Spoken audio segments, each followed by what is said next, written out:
Welcome to Complexity Made Simple. My name is Paul Allen, and the story of this video newsletter, well, we're going to talk about what to do when you have no result in an experiment. In other words, be very careful with entering the number 0. 0 is a number.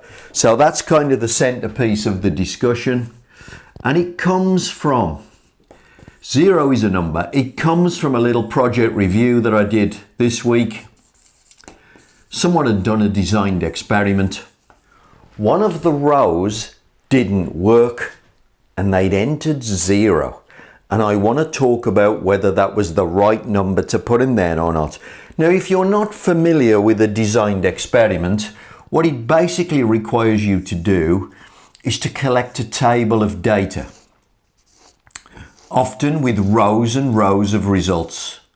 So the DOE that had been done in this case was a 12 run. So 12 tests, 12 rows of data, and normally with the DOE, it's very important that you complete the 12 rows. So it's 12 tests. On each test, there are 3 samples. So if we go 12 times 3, 36 pieces of data. And that's important. We need to get a good sample size. So they showed me the DOE. Now the trouble with doing these 12 tests, you are pushing variables, often up to 11 variables, to extreme places.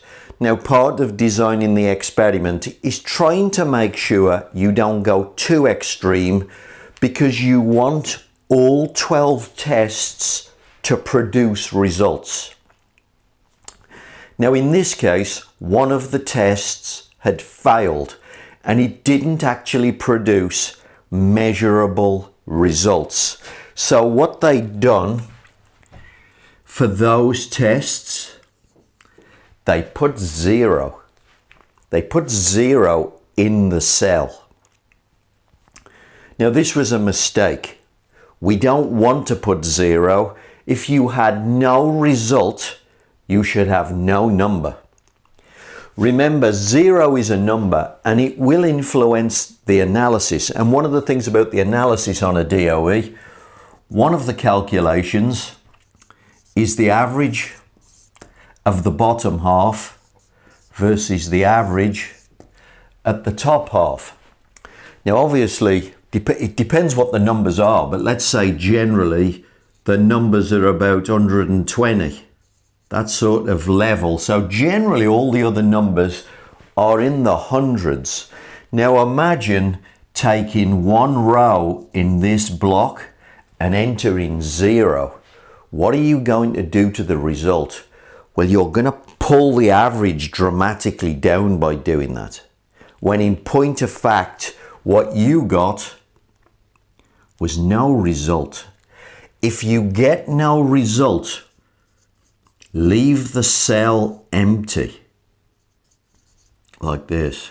So if you're getting results like this, but this is no result, leave the cell empty. The average will be reasonably unaffected. So think what you're going to do. If this was one variable, think about what putting 0 in the results actually does to your numbers. If you were looking at some kind of regression analysis, let's go temperature v strength. Let's say that's your regression analysis, and you are going to get a model that looks like that.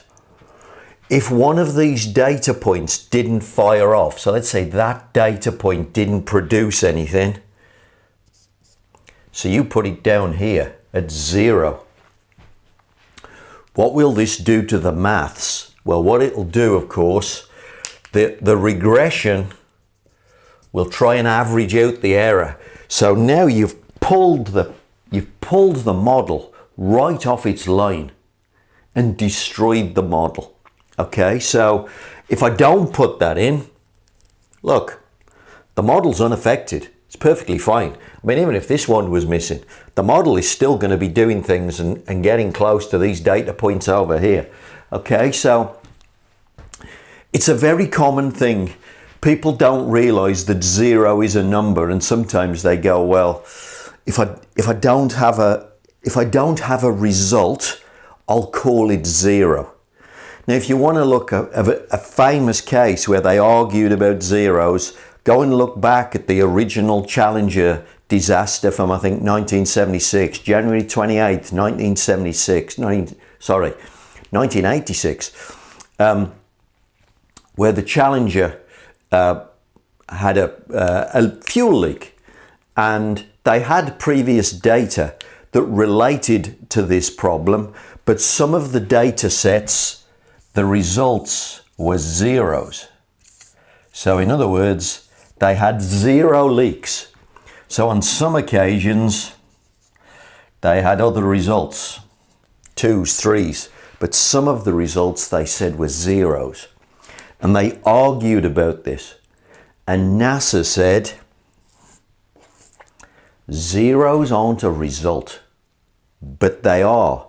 If you ran the experiment, counted the data, and saw the result, that's a number.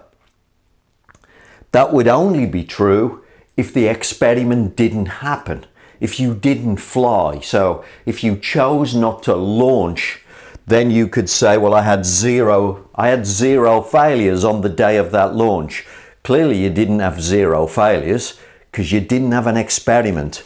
This is the same here. We didn't get 0, we got no result. And no result means an empty cell. So just be careful. 0 is a number. If you get no result, it's not 0. If you do an experiment and the result actually is 0, then put that in the cell. That's valid. But you've got to be very careful with this. Otherwise, you're going to make mistakes on your experiments. You're going to get models that don't work. And then you're going to be scratching your head and wondering what you did with it. And what we want you to do is to do fantastic designs of experiments and, of course, make more money.